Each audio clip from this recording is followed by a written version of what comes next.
intervenants, donc vous avez plein d'infos. Et puis la parole est à Christine pour 400 secondes. Merci Alok. Prêt, parti. Alors, ne pensons à rien, le courant fait de nous toujours des errants, c'est une chanson, c'est le début de mon existence. Mes parents étaient bateliers, il y avait un bateau qui s'appelait Ça me suffit. Sur ce bateau, j'ai vécu jusqu'à l'âge de mes 8 ans. Mon père m'a appris à lire, et puis il a fallu partir à l'école. Et donc, pour aller à l'école, on prend sa valise et on va au pensionnat. Voilà, ici, une très belle image, on voit deux enfants qui partent au pensionnat, qui font au revoir à leurs parents, qui vont repartir de leur côté. Ils ne les verront peut-être plus pendant 1 mois, 2 mois, parfois 3. Mon père m'a appris à lire et à écrire, et je pense que ça a une influence sur mon goût de l'écriture.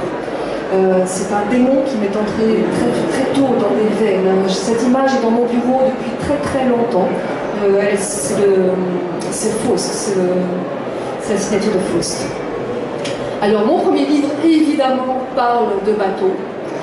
C'était des témoignages de bateliers que j'avais recueillis dans ma famille, chez les voisins, et que j'ai retranscrit tel quel dans un livre qui s'appelle Domicile à bord, qui est paru chez Corum et qui est épuisé.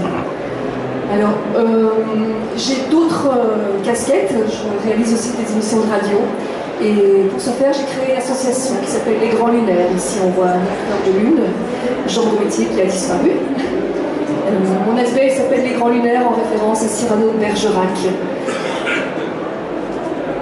Alors, quand on est grand lunaire, on a des grandes oreilles, on écoute, on enregistre de tout.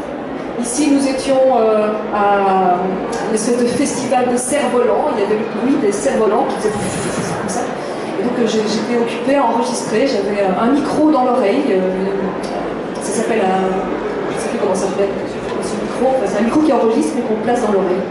Alors voilà, je suis une grande oreille. J'écoute beaucoup les gens. Je les enregistre. Ça me sert aussi dans mes écrits. Je retranscris des choses qui me sont dites à ma façon. Et je les exprime à ma façon, je les éructe. Je ne sais pas de qui est cette illustration, mais j'adore. Alors, c'est un métier qui peut être dangereux. Voilà, ici j'ai mis un casque et un gilet. Je vous propose d'écouter aussi, au dehors, un moment d'écoute, les lecteurs migrateurs.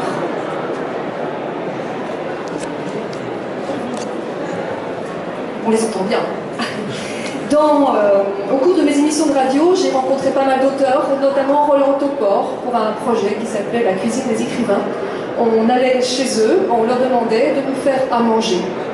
Et on lisait des extraits de leurs textes qui parlent de nourriture. Roland Topor ne cuisinait pas, on l'a rencontré dans un restaurant. Ça, c'est un devoir de notre fils qui devait noter des noms de choses.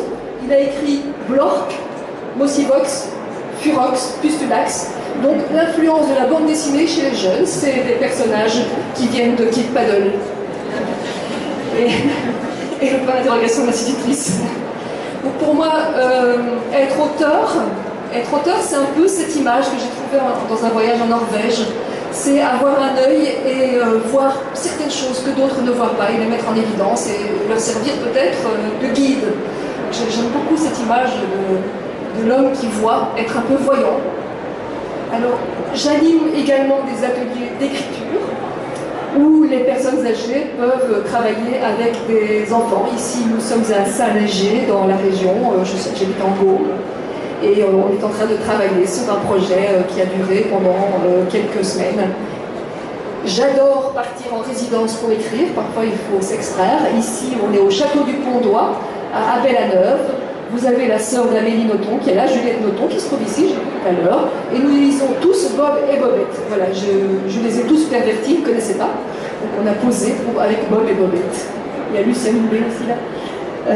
Je publie quelques livres chez Esperluette. Il y a eu Bateau Ciseaux, qui est un peu mon histoire sur le bateau. Et ici, le dernier, La Concordance du temps, parle d'une histoire d'amour entre une très très jeune fille et un très très vieil homme.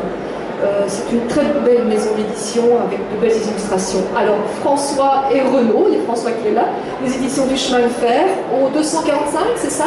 Il faut absolument aller les voir, ils font des livres fabuleux, magnifiques. Ils sont beaux, voilà, je voulais vous les montrer. Comme ça, vous allez les reconnaître, comme ça, je vais vous balader.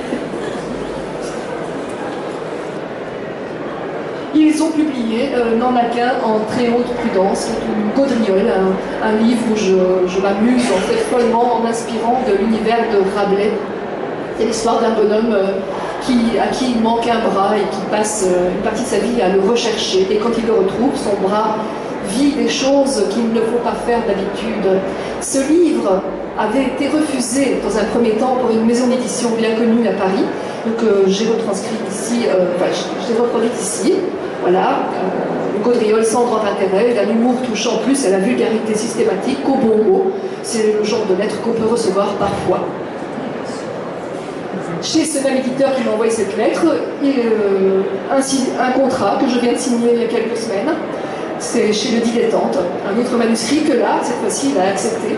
C'était le jour du déménagement. Il déménageait ce jour-là, on voit les gars du déménagement derrière, et je suis en train de signer le contrat dans le premier jour de la maison d'édition. Et voilà la couverture, ça s'appelle ici, ce sont des humeurs campagnardes, ça relate un peu notre vie à la campagne et les choses que je peux y observer. Ça paraît très exotique pour les Parisiens. Ça passe vite, 20 secondes. Et voilà, et je ne fais pas qu'écrire et que faire de la radio, je jardine aussi, c'est très important dans ma vie. Il n'y a pas que les choses qui ont l'air comme ça, populaires, sérieuses, il y a aussi des choses qu'on fait pour soi, pour se ressourcer. Et pour moi, c'est peut-être l'essentiel, c'est se nourrir et manger des choses qu'on a cultivées soi-même, il n'y a rien de meilleur. Voilà. Merci Christine. Vous voyez que ça passe vite, 400 secondes. Clarisse Barbiot. Clarisse, elle a fait un doctorat